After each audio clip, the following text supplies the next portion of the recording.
나오는 내용을 참조하셔서 함께 우리가 공부해야 되겠습니다. 이렇게 크게 이렇게 글자가 커졌네. 제가 드렸던 교재가 누가 이렇게 해주셨어요? 우리 요한사님이 아주 큼직큼직하게 여러분들 보시기 편하게. 아유 정말 감사합니다. 네. 자, 예수님은 누구신가? 자, 우리가 지난 시간에 왜 예수님만이 우리를 구원하실 수 있는가? 예수님 말고 다른 종교의 성자들은 구원을 못하고 오직 예수님만이 우리의 유일한 구원자가 되시는 이유가 뭐냐? 그런 질문을 드렸고요. 그러면서 함께 예수님이 어떤 분이신지를 우리가 하나하나 생각해 봤습니다. 예수님은 우리의 구원자시다. 그죠? 예수님은 그리스도시다. 그래서 신성열은 목사죠. 신성열 목사라고 부르는 것처럼 예수님은 그리스도십니다. 그래서 이 그리스도라는 것은 구약 시대에 기름 부음을 받은 직분을 말했고, 그래서 특별히 왕이나 선지자나 제사장을 그리스도다, 기름 부음 받은 자다라고 했고, 이 그리스도라는 헬라어를 히브리어로 바꾸면 메시아, 그죠? 그래서 이미 하나님께서 구약 시대부터 끊임없이 메시아를 보내시겠다 말씀하셨습니다. 우리의 왕이 되실 분을 보내시겠다. 우리에게 하나님의 말씀을 진리를 가르쳐 주실 분을 보내시겠다. 우리의 죄를 완전히 속량하여 죄를 씻어 주실 제사장을 보내시겠다.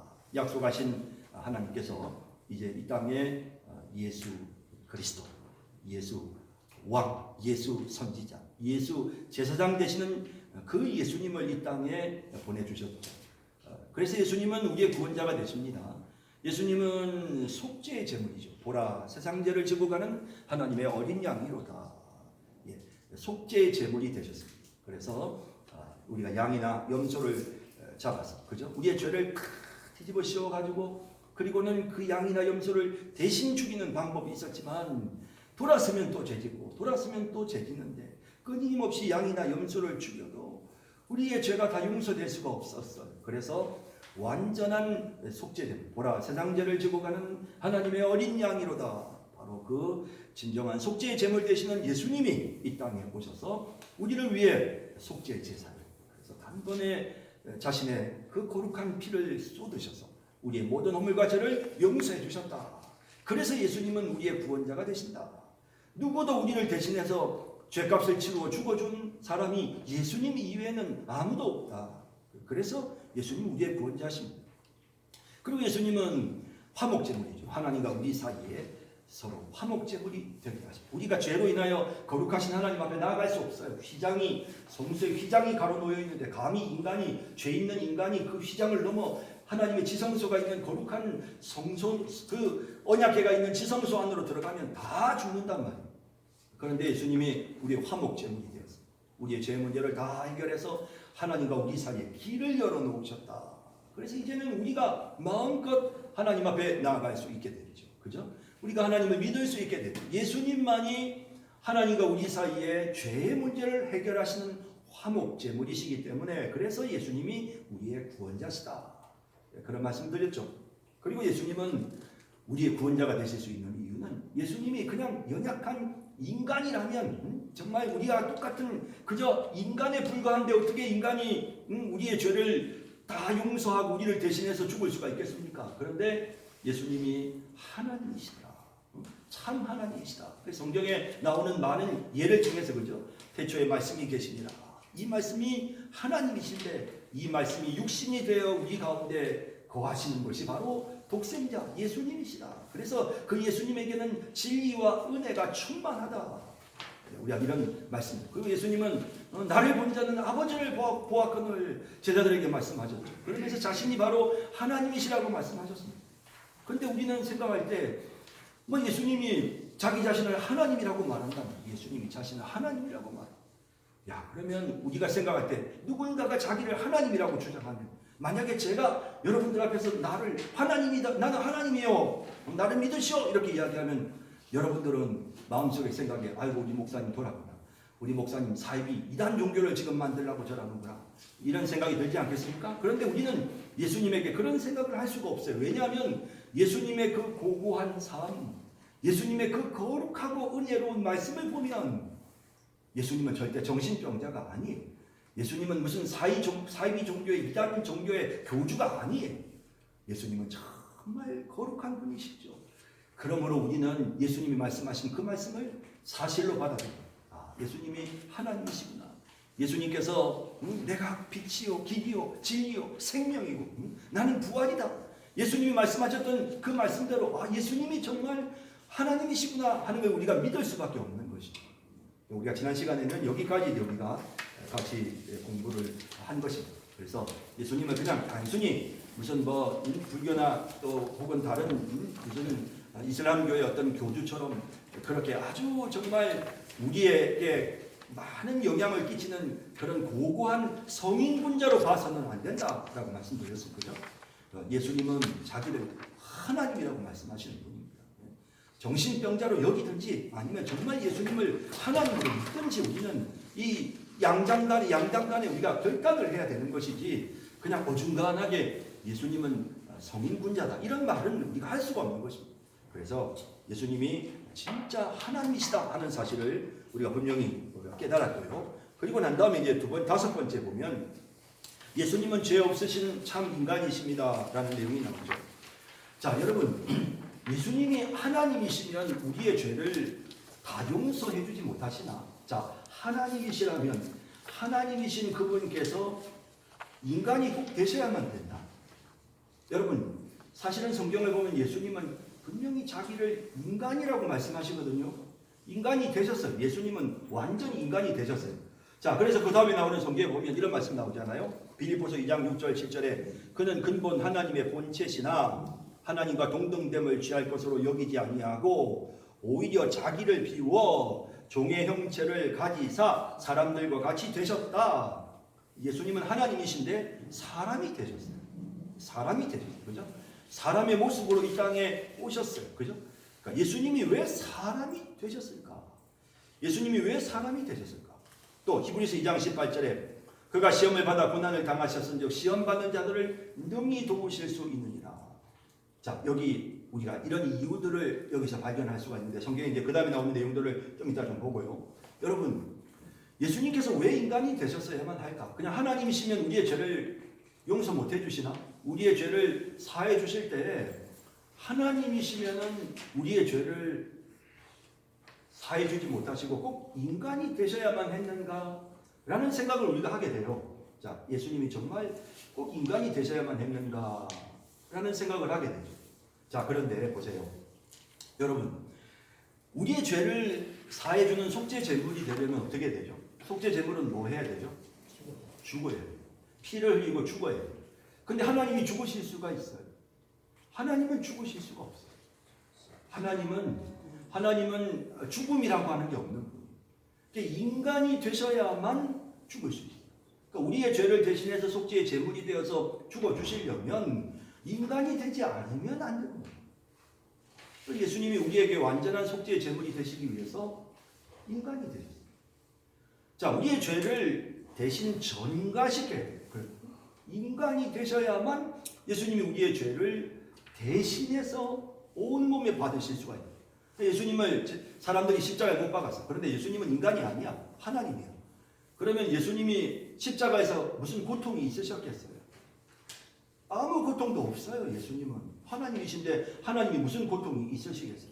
십자가에 그냥 가만히 있는 척 하셨을 뿐이에요. 예수님은 고통을 당하셨어요. 내가 목마르다 라고 하셨고 말할 수 없는 괴로움을 당하셨어요. 그 채찍질을 당하시며 고통과 괴로움을 그렇게 되시려면 예수님은 인간이 되셔야만 하는 거예요. 성경에는 첫 번째 아담에 대한 이야기가 나와요. 아담이 첫 번째 아담으로서 인간을 대표해서 그가 범죄를 저질러서 모든 사람이 죄인이 되어버렸어요.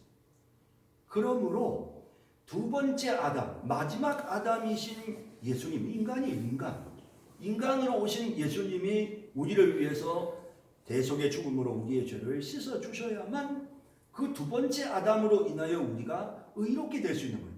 그러니까 첫 번째 아담의 범죄로 모든 사람들이 죄인 된 것처럼 마지막 아담, 두 번째 아담이신 예수님, 인간이신 예수님이 우리를 위해 죽어주심으로 인하여 우리가 의롭게 되는 길이 열린 거예요. 그래서 반드시 예수님은 인간이셔요. 인간이죠. 그리고 예수님이 인간이 아니시면 우리 마음을 모르세요. 내가 힘들 때 예수님이 우리 마음을 어떻게 알아요? 하나님이신데 어떻게 알아요? 그런데 정말 우리의 마음을 다 아세요.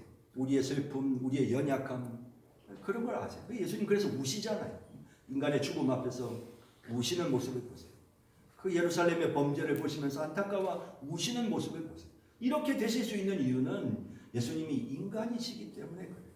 그래서 내가 배고픈 거, 내가 가슴 아픈 거, 내 마음속에 혈기가 일어나는 거, 미움이 생기는 거, 예수님이 다 그걸 아시는 거예요. 그래서 우리를 도와주시는 거예요.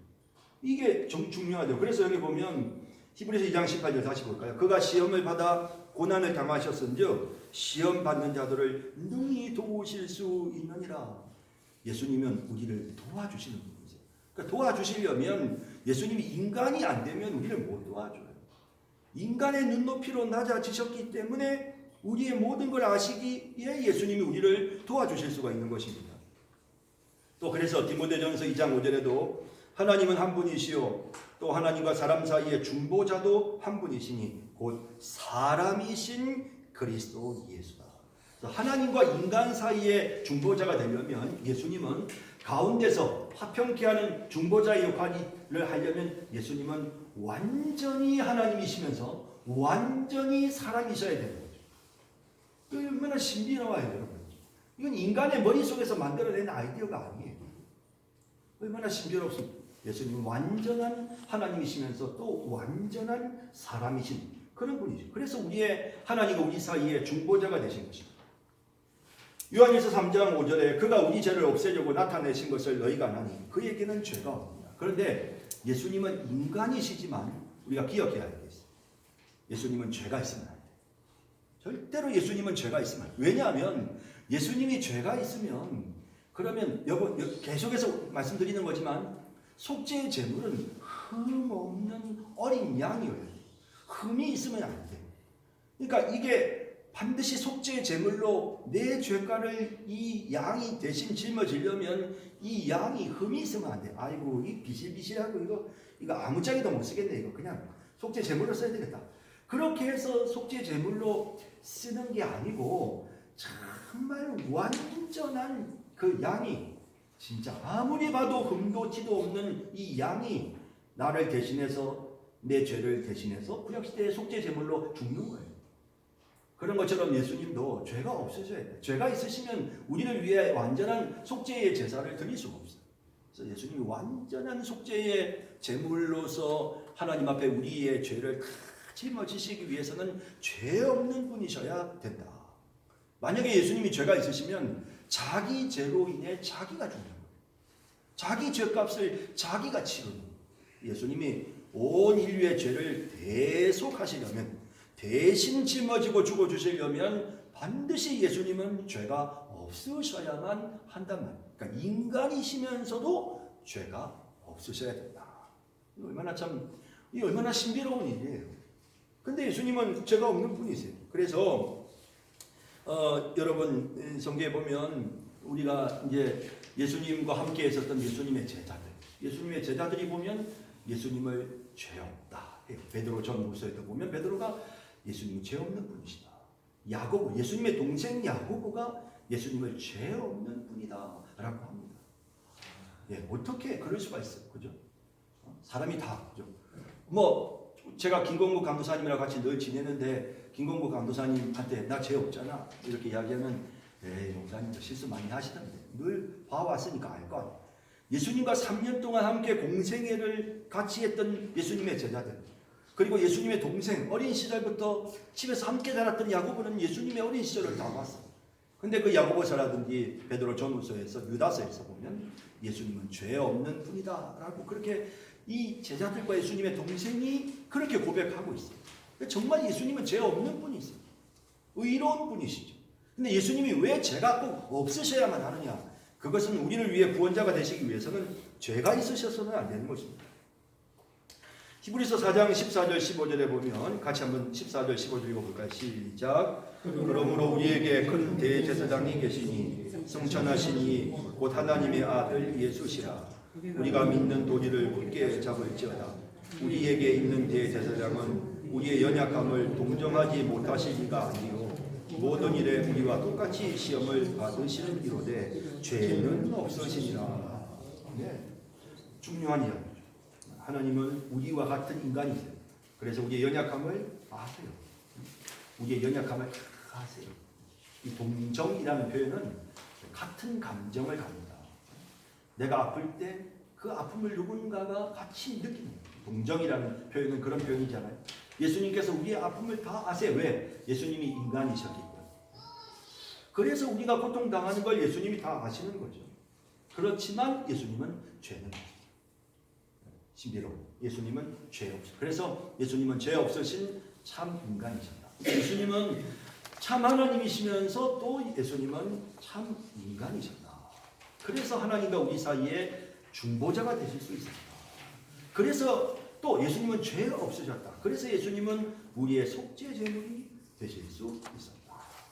얼마나 신비롭고는. 그렇기 때문에 예수님만이 우리의 구원자가 되실 수 있는 겁니다. 하나님이시면서 죄 없는 인간이셨던 분은 이 세상에 예수님밖에 없어요. 자, 보십시다. 그 다음 내용, 네모 안에 있는 내용을 볼까요? 네모 안에 있는 내용 보겠습니다. 예수님은 분명 인간이셨지만 죄가 없으셨습니다. 그분의 출생은 위로부터 성령으로 잉태되었으므로 죄와 상관없이 이 땅에 오셨고 또한 그분의 삶 속에서도 죄가 없으셨습니다. 예수님을 가까이에 섬겼던 예수님의 제자들도 예수님을 죄 없는 분으로 증언합니다. 그분은 죄 없으신 하나님의 아들이십니다. 만약 그분이 죄가 있으시다면 결단코 우리의 죄를 대신해서 대속의 죽음을 죽으실 수 없었을 것입니다. 인류 역사에 죄 없는 사람은 없었습니다. 공자는 50세가 되어서 49세의 때의 허물을 깨달았다고 말합니다. 또 그의 제자가 죽음에 대해서 질문했을 때 삶에 대하여 알지 못하는데 어찌 죽음에 대하여 알 수 있으랴라고 했습니다. 그의 지식은 완전하지 못했던 것입니다. 공자의 교훈은 훌륭합니다. 그러나 그는 우리 죄를 대속할 수는 없습니다. 석가는 자기도 죄업을 받은 탓으로 두통을 앓았다고 했습니다. 불교의 요의경에 보면 석가는 자신이 물고기를 함부로 대한 것으로 인하여 죄를 얻게 되었는데 그 결과 엄청난 두통을 겪게 되었다고 말합니다. 지금에 와서 수천 년을 두고 죄를 받았지만 내가 지금 성불하였으되 그 미진의 여죄로 이렇게 두통의 보를 받게 되었다.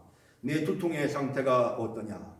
내 머리에 냉수를 떨어뜨리면 다른 가마솥에 물 떨어뜨리면 마르듯 내 머리에 열로 그렇게 마르니 내 두통이 그렇다라고 했습니다. 석가모니의 가르침은 훌륭한 점이 많습니다. 그러나 그도 죄가 있었으며 질병으로 인해 고통을 당했습니다. 그러므로 석가도 우리 죄를 대속할 수는 없습니다. 우리 죄는 죄 없는 사람, 인간. 우리 죄는 죄 없는 사람만이 대속할 수 있습니다. 그분은 오직 예수 그리스도이십니다. 그래서 예수님은 우리의 유일하신 구원자시다. 예수 이외에 다른 그 무엇으로도 우리는 구원받을 수가 없습니다. 예수님을 믿는 것밖에는 달리 다른 방법이 없어요. 죄 없으신 인간이신 예수님이 우리를 대신해서 죽어주셨기 때문에 우리의 죄가 용서될 수가 있는 것입니다. 자, 그 다음 마지막입니다. 자, 마지막 페이지 보시면요. 자, 예수님은 예언의 성취입니다. 라는 내용이 나오죠. 예수님은 예언의 성취입니다. 자, 예수님이 우리의 구원자가 되시는 정말 여러 가지 이유들을 제가 지금 말씀드렸어요. 예수님은 하나님이시고 예수님은 죄 없으신 인간이시고 속죄의 제물이시고 화목 제물이시고 그리스도시고 쭉 말씀드렸는데 예수님이 우리의 구원자가 되시는 또 마지막 중요한 이유는 예수님은 예언의 성취예요. 여러분 우리가 성경을 늘 날마다 보기 때문에 이게 그렇게 대단하다고 느껴지지 않는데요. 사실 여러분 다른 종교에도 경전이라는 게 있어요. 우리가 성경이 있잖아요. 성경이 있지만 다른 종교에도 경전이 있어요.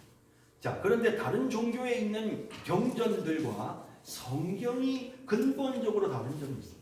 그게 뭘까? 성경에는요 예언이 있어요. 다른 종교의 경전들은 예언이 없습니다. 근데 성경은 예언이 있어요. 근데 예언이 굉장히 많아요. 엄청나게 많은 예언들로 성경은 가득 차 있어요. 자, 그런데 그 예언들은 특별히 예수님에 대한 구약시대, 예수님이 이 땅에 오시기 그 이전 시대에 주님이 오시기 전, 주전, 기원전이라고 하죠.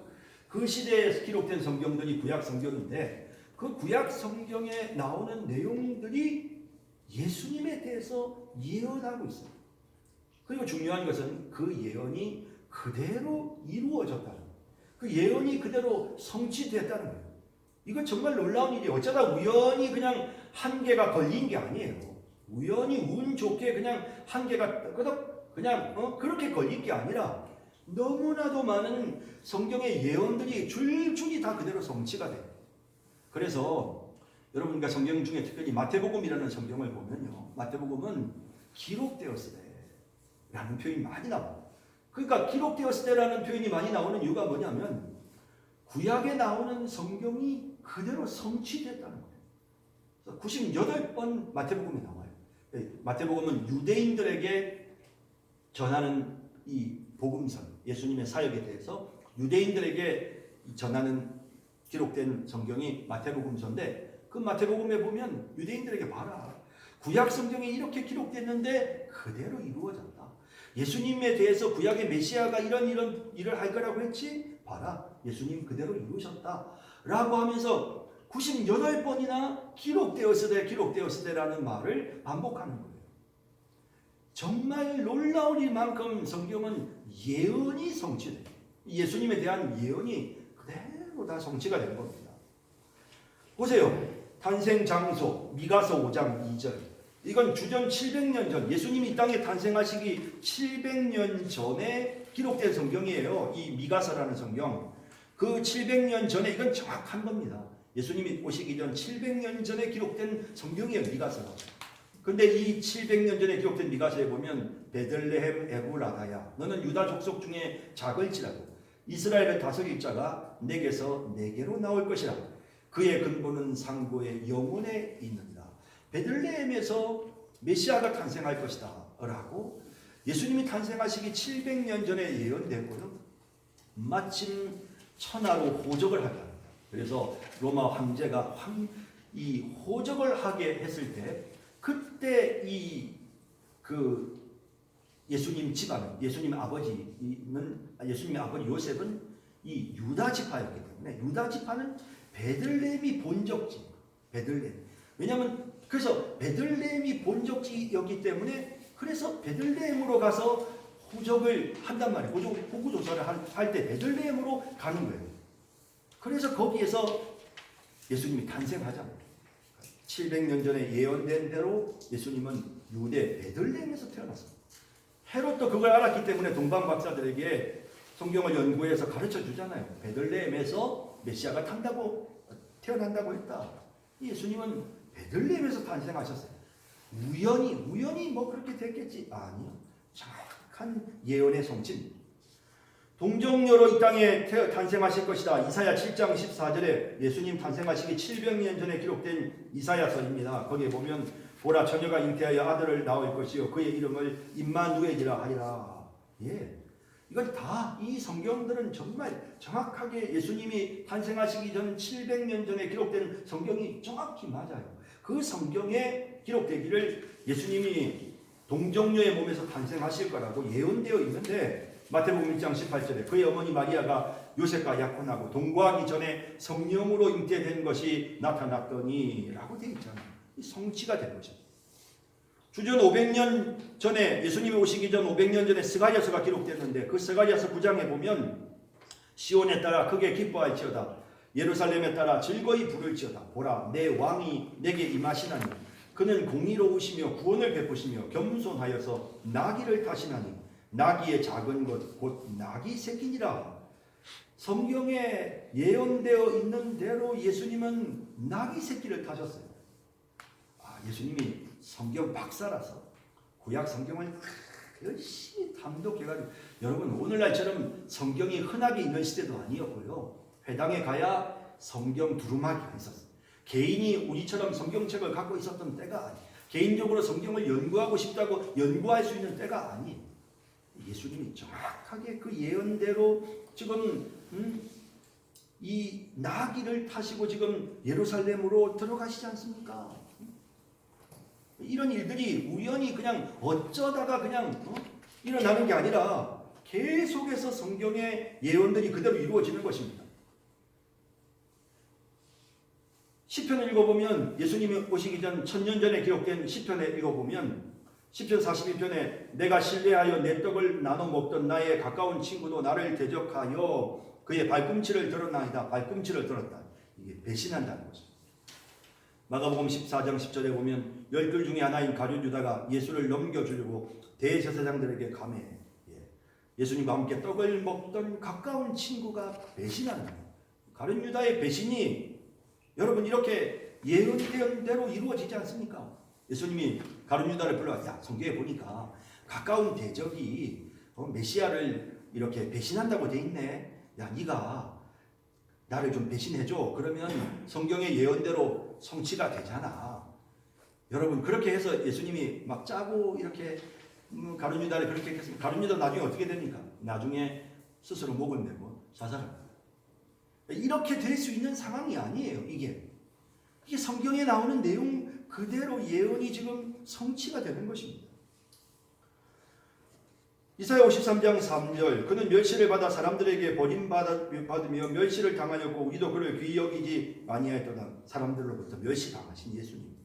요한복음 1장 12절 자기 땅에 오매 자기 백성이 영접하지 아니하였으나 예언된 대로 되었습니다.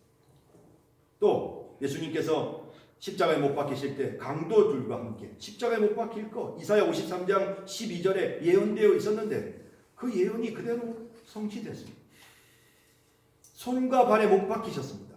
예수님이 오시기 전 1000년 전에 기록된 시편에 악한 무리가 나를 둘러 내 수족을 찔렀나이다. 예수님이 수족의 십자가에 못 박히십니다. 못에 찔리시죠. 예수님이 사람들한테 야 예언대로 되게 나 좀 찔러줘 이렇게 한 게 아닙니다. 그냥 자연스럽게 그 예언들이 성취가 된 것입니다. 예수님 부활하셨습니다. 이는 주께서 내 영혼을 수월에 버리지 아니하시며 주의 거룩한 자를 멸망시키지 않으실 것임이니라. 시편 16편 10절에 예수님이 오시기 전 1000년 전에 기록된 성경입니다. 그리고 예수님은 죽은 자 가운데 부활하셨습니다. 그리고 또 예수님은 승천하셨습니다. 시편 68편 18절에 주께서 높은 곳으로 오르시니 예언하신 내용대로 예수님은 승천하여 하늘로 올리어 가시죠. 예수님의 출생, 그 다음 마지막 부분입니다. 예수님의 출생, 생애, 죽음, 부활에 관하여 총 300여 개가 넘는 예언이 문자적으로 정확하고 완벽하게 성취가 되었는데 그 가운데 30개 정도가 예수님이 십자가에 못 박히시던 바로 그날에 이루어졌습니다. 위에 나오는 이 도표에 나오는 내용 외에도 예수님이 창에 찔리시고 채찍에 맞고 상처를 입고 사람들이 그분에게 쓸개탄 포도주를 주어 마시게 하고 병사들이 그분의 옷을 놓고 제비를 뽑고 또 그분이 부자의 무덤에 묻히신 바 되고 예수님의 뼈가 하나도 꺾이지 않았다는 것. 믿기 어려우만치 모든 예언 하나하나가 그대로 다 이루어졌습니다. 이러한 예언의 성취는 예수님께서 참 하나님의 아들이시며 우리의 유일한 구원자이심을 분명히 보여주는 반박할 수 없는 강력한 증거입니다. 그래서 천지가 다 변하고 이 성경 말씀은 절대로 변하지 않습니다. 예수님은 우리의 구원자십니다. 우리가 죽으면 천국 가는 건 너무나도 확실합니다. 하나님이 정말 살아계십니다. 예수님이 우리의 죄를 용서해 주셨습니다. 너무나도 확실합니다. 인간이 머리 좋은 어떤 암흑의 인간들이 종교를 만든 게 아니에요. 이 경전을 그냥 만들어가지고 교묘하게 끼워 맞춰가지고 그럴듯하게 만든 게 아니랍니다. 어떻게 누가 이렇게 구약에 예수님 이 땅에 오시기 전 1000년 전 700년 전에 이 기록된 그 성경들 이거는 역사적으로 보면 예수님이 오시기 이전에 이미 다 있었던 성경책들입니다. 그 성경책에 기록되어 있던 내용들이 예수님에게 그대로 다 이루어지잖아요. 이걸 누가 이렇게 만들겠어요?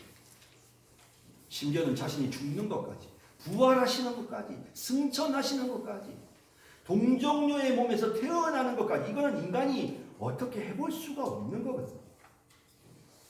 자, 이런 내용들을 보면서 우리는 다시 한번 마음속에 예수님 우리의 구원자시다 하는 사실을 분명하게 확신하게 되는 것입니다. 예수님은 누구신가? 일과를 마치겠습니다. 기도하겠습니다.